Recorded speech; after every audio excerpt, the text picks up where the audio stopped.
بسم اللہ الرحمن الرحیم۔ اردو البم پر ویڈیوز دیکھنے اور سننے والے معزز ناظرین السلام علیکم۔ اس ویڈیو میں آپ کو بتائیں گے کہ سلطان نور الدین زنگی رحمۃ اللہ علیہ کی ناگہانی وفات کے بعد امیر مقدم جیسے لالچی اور منافق شخص کی عیسائیوں کے ساتھ ساز باز اور صلاح الدین ایوبی کے ساتھ تحقیر آمیز برتاؤ کے بارے میں۔ ویڈیو شروع کرنے سے پہلے چینل کو سبسکرائب اور ویڈیو کو لائک کرنا بالکل مت بھولیے گا۔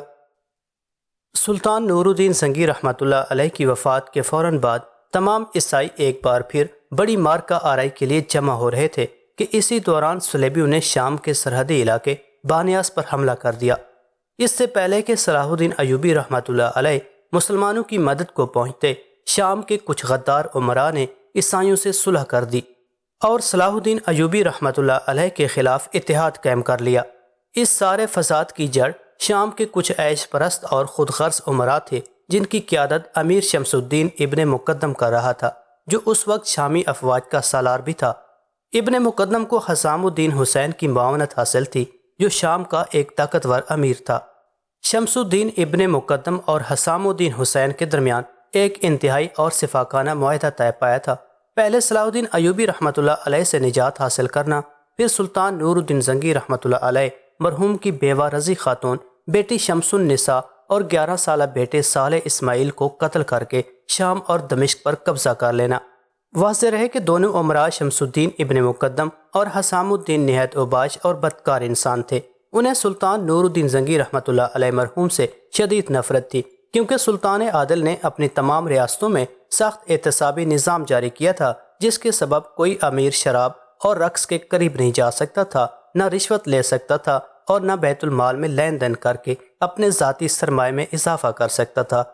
سلطان نور الدین محمود زنگی رحمۃ اللہ علیہ کی حیاتی میں یہ دونوں امیر چھپ چھپ کر بڑی باغیانہ اور فاسقانہ گفتگو کیا کرتے تھے۔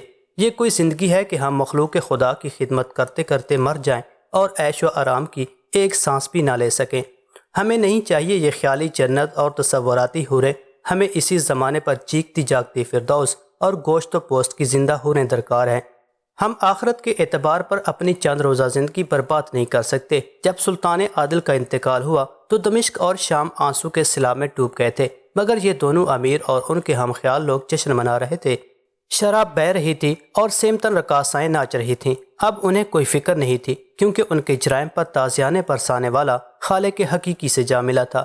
پھر اپنی اسی گناہگارانہ زندگی کو زیادہ رنگین اور پائیدار بنانے کے لیے امیر شمس الدین ابن مقدم اور امیر حسام الدین حسین نے سلطان عادل کے خاندان کے قتل کا منصوبہ بنایا، مگر وہ دونوں خبیث انسان اپنے منصوبے میں اس وقت تک کامیاب نہیں ہو سکتے تھے جب تک صلاح الدین ایوبی رحمۃ اللہ علیہ زندہ تھے، اور صلاح الدین جیسے طاقتور حکمران کو راستے سے ہٹانا ان دونوں کے بس میں نہیں تھا۔ آخر انہوں نے ایک اور شرمناک منصوبہ بنایا۔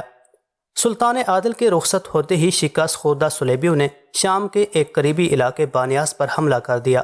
شمس الدین ابن مقدم نے اس صورتحال سے فائدہ اٹھایا اور عیسائی سالار کو اپنے خیمے میں بلا کر صلح کی پیشکش کی۔ ہمارے تمہارے درمیان کوئی جھگڑا نہیں، تم بھی عیش و آرام سے جیو اور ہمیں بھی سکون سے رہنے دو۔ عیسائی سالار گرانٹ نے بڑی حیرت سے شمس الدین ابن مقدم کی بات سنی۔ مجھے یقین نہیں آتا کہ تم سلطان نور الدین زنگی مرحوم کے امیر ہو۔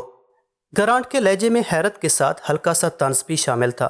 ہم 28 سال سے سلطان کی قید میں تھے، شمس الدین ابن مقدم نے ناگوار لہجے میں کہا۔ سلطان ایک مذہبی جنونی تھے اور ہمیں ان کے نظریات سے شدید اختلاف تھا، مگر اب ہم آزاد ہیں اور ہمیں اپنے مرضی سے زندگی گزارنے کا حق حاصل ہے۔ صلیبی سالار گرانٹ انتہائی شاطر انسان تھا۔ اس نے ابن مقدم کو مزید کوریدتے ہوئے کہا، کیا یہ تمہارے ذاتی خیالات ہیں یا سارے مسلمان ایسا ہی سوچتے ہیں؟ گرانٹ نے بڑی ہوشیاری سے ایک اور چال چلی تھی، جسے اقتدار کا بھوکا شمس الدین ابن مقدم سمجھنے سے قاصر رہا۔ بہت سے لوگ ہیں جو اس قید سے نکلنا چاہتے ہیں، شمس الدین ابن مقدم نے پرجوش لہجے میں کہا، مگر ابھی وہ وقت کا انتظار کر رہے ہیں۔ فی الحال میں اور میرا لشکر خون ریزی نہیں چاہتا۔ اگر تم ہم سے دوستی چاہتے ہو تو اس کا ثبوت فراہم کرو۔ صلیبی سالار گرانٹ نے مسکراتے ہوئے کہا۔ وہ مختصر گفتگو کے دوران شمس الدین ابن مقدم کی عیش پرستانہ اور بزدلانہ فطرت سے واقف ہو چکا تھا۔ کیا یہ ثبوت کافی نہیں کہ میں تم سے مستقل صلح کرنے کے لیے تیار ہوں، مگر اس صلح کی ایک بنیادی شرط ہے۔ آخر شمس الدین ابن مقدم نے بھی بڑی ہوشیاری کے ساتھ اپنی چال چل دی۔ کیسی شرط؟ ایک لمحے کے لیے صلیبی سالار چونکا مگر اس نے فوراً ہی اپنے اعصاب پر قابو پا لیا۔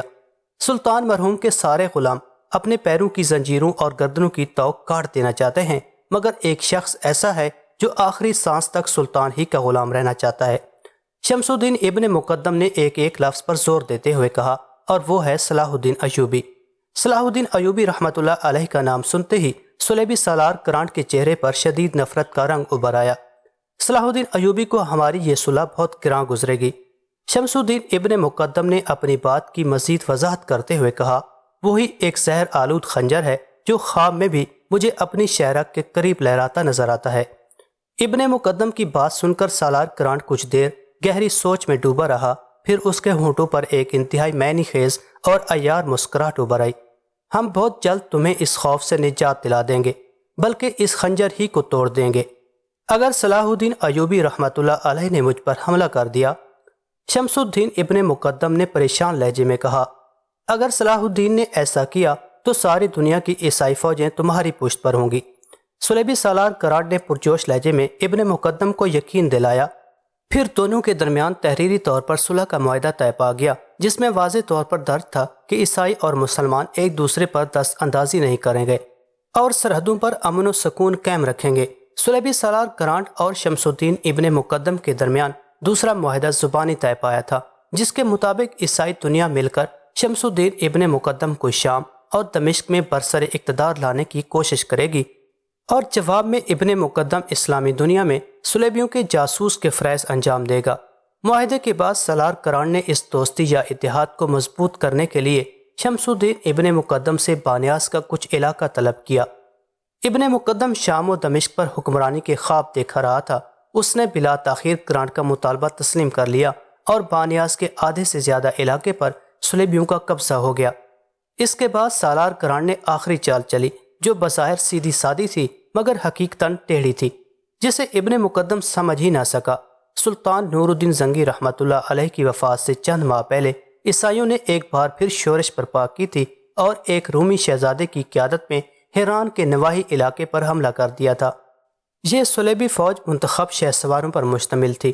اس لشکر کا ایک ایک سپاہی اسلام دشمنی میں اندھا ہو رہا تھا۔ سلطان نور الدین زنگی رحمۃ اللہ علیہ نے خبر ملتے ہی پوری طاقت سے ہیران پر حملہ کیا۔ شام تک خونریز جنگ ہوتی رہی، آخر صلیبیوں کو شکست ہوئی اور ہزاروں سپاہی قیدی بنا لیے گئے۔ سلطان عادل نے ان عیسائی قیدوں کو تبریہ کے قید خانے میں ڈال دیا تھا۔ رومی شہزادے نے ان سپاہیوں کی رہائی کے سلسلے میں سلطان نور الدین زنگی رحمۃ اللہ علیہ کو لاکھوں دینار فدیہ دینے کی پیشکش کی تھی۔ جواب میں سلطان عادل نے رومی شہزادے کو انتہائی سخت الفاظ میں خط تحریر کیا تھا۔ یہ وہ قیدی ہیں جنہوں نے بے گناہ، مجبور اور کمزور مسلمانوں کا قتل عام کیا ہے۔ اگر ان کے بدلے میں تم ساری دنیا کی دولت بھی دے دو تو میں ان کے پیروں کی زنجیریں نہیں کاٹوں گا۔ صلیبی سالار کرانٹ نے انہی عیسائی قیدیوں کی رہائی کا مطالبہ کیا تھا۔ شمس الدین ابن مقدم کو اندازہ ہی نہیں تھا کہ یہ صلیبی قیدی کتنے خونخوار اور اسلام دشمن ہیں۔ اس نے سالار کرانٹ کو خوش کرنے کے لیے یہ مطالبہ بھی منظور کر لیا اور خون آشام بھیڑیوں کو دوبارہ مسلمانوں کا گوشت کھانے کے لیے چھوڑ دیا۔ یہ تھیں اس اتفاق معاہدے کی تفصیلات جو صلیبی سالار اور شامی امیر ابن مقدم کے درمیان طے پایا تھا۔ اس تکلیف دہ خبر کو سن کر صلاح الدین ایوبی رحمۃ اللہ علیہ آدھے راستے سے مصر کی طرف لوٹ گئے۔ پھر وہ مصر کے قاضی امام شرف الدین رحمۃ اللہ علیہ کی خدمت میں حاضر ہوئے۔ یہ وہی امام شرف الدین رحمۃ اللہ علیہ ہیں جو اس وقت اسلامی دنیا کے سب سے بڑے عالم اور انتہائی عابد و زاہد انسان تھے۔ سلطان نور الدین زنگی رحمۃ اللہ علیہ مرحوم بھی ان کے احترام میں تخت سے نیچے اتر آتے تھے اور اس وقت تک تخت پر نہیں بیٹھتے تھے جب تک امام صاحب تشریف فرما نہیں ہوتے تھے۔ جب صلاح الدین ایوبی رحمۃ اللہ علیہ نے خلیفہ آزد کے اقتدار کا خاتمہ کر کے عباسی خلیفہ مستعظی بامر اللہ کا خطبہ پڑھوا دیا تھا تو سلطان نور الدین محمود زنگی رحمۃ اللہ علیہ نے امام شرف الدین رحمۃ اللہ علیہ سے بڑے عاجزانہ لہجے میں درخواست کی تھی کہ وہ مصر کا منصب قضا قبول فرما لے اور اس علاقے کو بدعقیدہ لوگوں سے صاف کر دیں۔ صلاح الدین ایوبی رحمۃ اللہ علیہ نے امام شرف الدین رحمۃ اللہ علیہ کی رہنمائی میں مصر کے طویل و عریض قید خانے کو مدرسہ شافیہ اور مشہور عشرت کدے دار الغزل کو مدرسہ مالکیہ میں تبدیل کر دیا تھا۔ ابھی سلطان عادل کا کفن بھی میلا نہیں ہوا ہے کہ ملت اسلامی کی بنیادوں میں گہرے شگاف پڑنے شروع ہو گئے ہیں۔ صلاح الدین ایوبی رحمۃ اللہ علیہ امام شرف الدین رحمۃ اللہ علیہ کے سامنے دست بستہ بیٹھے تھے اور ان کی آنکھوں سے آنسو جاری تھے۔ شامیوں اور عیسائیوں کی صلح کا ایک ہی مطلب ہے کہ شام اور مصر الگ الگ ہو جائیں۔ تمام اسلامی ریاستوں اور صلیبیوں کے درمیان ایک ہی جھگڑا ہے، پھر دوسری ریاستوں کو اس معاہدے میں شامل کیوں نہیں کیا گیا؟ یہ خبر سن کر امام شرف الدین رحمۃ اللہ علیہ بھی بہت مضطرب نظر آ رہے تھے، مگر ان کے پاس اس سوال کا کوئی جواب نہیں تھا۔ آپ ہی ہم سب کے درمیان ایک محترم ہستی ہیں۔ صلاح الدین ایوبی رحمۃ اللہ علیہ نے اپنی خلش کا اظہار کرتے ہوئے کہا، شامی اور دمشقی امراء بھی آپ کی عزت کرتے ہیں، براہ کرم اس مسئلے کو فوری طور پر حل کریں، ورنہ اس صلح نامے کے انتہائی سنگین نتائج برآمد ہوں گے۔ امام شرف الدین رحمۃ اللہ علیہ نے حیرت و غم کے ساتھ صلاح الدین ایوبی رحمۃ اللہ علیہ کی طرف دیکھا۔ میں اس مسئلے کو کس طرح حل کر سکتا ہوں؟ میں جانتا ہوں کہ ضعیف العمری کی وجہ سے آپ اس قدر طویل سفر اختیار نہیں کر سکتے، مگر اپنے مراسلوں کے ذریعے شامی اور دمشقی امراء کو قائل کر سکتے ہیں۔ صلاح الدین ایوبی رحمۃ اللہ علیہ نے امام صاحب کے سامنے تجویز پیش کی۔ امام شرف الدین رحمۃ اللہ علیہ کچھ دیر تک حسرت زدہ نظروں سے صلاح الدین ایوبی رحمۃ اللہ علیہ کے اداس اور غمزدہ چہرے کو دیکھتے رہے، پھر ان کی بوڑھی آنکھوں میں آنسو آ گئے۔ جب ملت کے مفاد پر انسانی نفس کی طلب حاوی ہو جائے تو پھر وہ بصارت اور سماعت دونوں سے محروم ہو جاتا ہے۔ ایسے بد نصیبوں پر تحریر و تقریر کوئی اثر نہیں کرتی، ان کا علاج بس شمشیر ہی کر سکتی ہے، اور میرے بوڑھے ہاتھ تو صحیح طور پر قلم بھی نہیں پکڑ سکتے۔ یہ کہتے کہتے امام شرف الدین رحمۃ اللہ علیہ کی اشک ریزی میں اضافہ ہو گیا تھا۔ بڑی عجیب صورتحال تھی۔ صلاح الدین ایوبی رحمۃ اللہ علیہ تو خود اس پریشان کن صورتحال سے نجات پانے کے لیے امام شرف الدین رحمۃ اللہ علیہ کی خدمت میں حاضر ہوئے تھے، مگر جب وہ امام صاحب کو اپنے آپ سے بھی زیادہ اداس پایا تو خود انہیں تسلیت دینے لگے۔ میرے بازو بھی آپ ہی کے بازو ہیں، صلاح الدین ایوبی رحمۃ اللہ علیہ نے نہایت عقیدت مندانہ لہجے میں کہا، اور بفضل حق تعالی ابھی ان میں شمشیر اٹھانے کی طاقت موجود ہے۔ اللہ تعالیٰ تاتیر ان بازو کو توانا رکھے۔ امام شرف الدین رحمۃ اللہ علیہ نے دعا دیتے ہوئے کہا، سلطان عادل مرحوم بھی تمہیں اپنا دست بازو سمجھتے تھے، اسی لیے ساری ذمہ داری بھی تم ہی پر عائد ہوتی ہے۔ اگر اس وقت تم نے خاموشی اختیار کی تو ہوس پرستوں کی پرشور آوازیں فضا پر چھا جائیں گی، پھر شاید تم دمشق اور شام کی رعایا کو اپنی بات نہ سمجھا سکو۔ صلاح الدین ایوبی رحمۃ اللہ علیہ نے امام شرف الدین رحمۃ اللہ علیہ کی بات کا مفہوم سمجھ لیا تھا، مگر پھر بھی ہچکچاتے ہوئے بولے، شیخ میں آپس کی خون ریزی سے بہت ڈرتا ہوں۔ خون فاسد تو جسم سے نکالنا ہی پڑے گا، ورنہ ایک دن سارا بدن سڑ جائے گا۔ امام شرف الدین رحمۃ اللہ علیہ نے اداس لہجے میں کہا، پہلے فہم و فراست اور تدبر سے کام لے کر سمجھاؤ اور تمام حجت کر ڈالو۔ اگر کوئی منطقی دلیل کام نہ کرے تو پھر شمشیر کی زبان میں بات کرو۔ میری دعائیں تمہارے ساتھ ہیں۔ صلاح الدین ایوبی رحمۃ اللہ علیہ کو ان کی زندگی کا سب سے مشکل مرحلہ درپیش تھا۔ اگرچہ امام شرف الدین رحمۃ اللہ علیہ جیسے بزرگ کی دعائیں ان کے ساتھ تھیں، مگر پھر بھی وہ اذیت ناک ذہنی کشمکش میں مبتلا تھے۔ ایک دن انہوں نے معتمد امراء کے خفیہ اجلاس میں اپنے اس کرب کا اظہار کرتے ہوئے فرمایا، میں بفضل حق تعالی موت سے نہیں ڈرتا، کفار کے خلاف جنگ کرنا اور میدان جنگ میں شہید ہو جانا میری زندگی کی سب سے بڑی آرزو ہے۔ مگر اس وقت کیا صورتحال ہوگی جب میری تلوار کی زد میں کسی مسلمان کا گلا ہوگا اور کسی اہل ایمان کی شمشیر کا ہدف میری گردن ہوگی، قاتل بھی میں اور مقتول بھی میں۔ واقعتاً صورتحال بہت سنگین تھی، کوئی امیر صلاح الدین ایوبی رحمۃ اللہ علیہ کو مشورہ نہ دے سکا۔ بالآخر آپ نے اپنے چھوٹے بھائی سیف الدین ملک عادل کے ہاتھ ایک طویل خط شمس الدین ابن مقدم کو بھیجا، جس میں شامی مسلمانوں اور عیسائیوں کے درمیان ہونے والے معاہدے پر سخت تنقید کی گئی تھی۔ جب سیف الدین ملک عادل اپنے بڑے بھائی صلاح الدین ایوبی رحمۃ اللہ علیہ کا مکتوب لے کر دربار شام میں پہنچا تو شمس الدین ابن مقدم اور امیر حسام الدین حسین نے اس کے ساتھ بڑا ذلت آمیز سلوک کیا۔ جب خط دے کر سیف الدین ملک عادل کرسی پر بیٹھ گیا تو شمس الدین ابن مقدم نے انتہائی غضبناک لہجے میں اسے مخاطب کرتے ہوئے کہا، کھڑے ہو جاؤ، غلام زادوں کو اپنی حیثیت نہیں بھولنی چاہیے۔ سیف الدین ملک عادل بھی ایک شجاع باپ کا بیٹا تھا، فوراً ہی کھڑا ہو گیا اور باآواز بلند کہنے لگا، میں غلام ہوں یا آقا زادہ، آپ کو صرف یہ دیکھنا چاہیے کہ میں ایک سفیر کی حیثیت سے دربار شام میں داخل ہوا ہوں۔ ایک سفیر کو وہی عزت و احترام ملنا چاہیے جس کا وہ مستحق ہوتا ہے۔ تم اسی اعزاز کے مستحق ہو کہ اس وقت ہمارے سامنے کھڑے رہو جب تک تمہیں تمہارے لائے ہوئے خط کا جواب نہیں مل جاتا۔ شمس الدین ابن مقدم کے لہجے میں وہی حقارت تھی۔ اگرچہ سیف الدین ملک عادل نوجوان تھا مگر اس نے بے مثال قوت برداشت کا مظاہرہ کیا، خاموش کھڑا رہا۔ پھر صلاح الدین ایوبی رحمۃ اللہ علیہ کا خط سر دربار پڑھا گیا۔ مصر کے حاکم نے واضح الفاظ میں لکھا تھا کہ یہ ایک انتہائی شفاقانہ معاہدہ ہے جس سے مسلمانوں کی شکست ظاہر ہوتی ہے۔ میرا مشورہ ہے کہ اس معاہدے کو فوراً منسوخ کیا جائے۔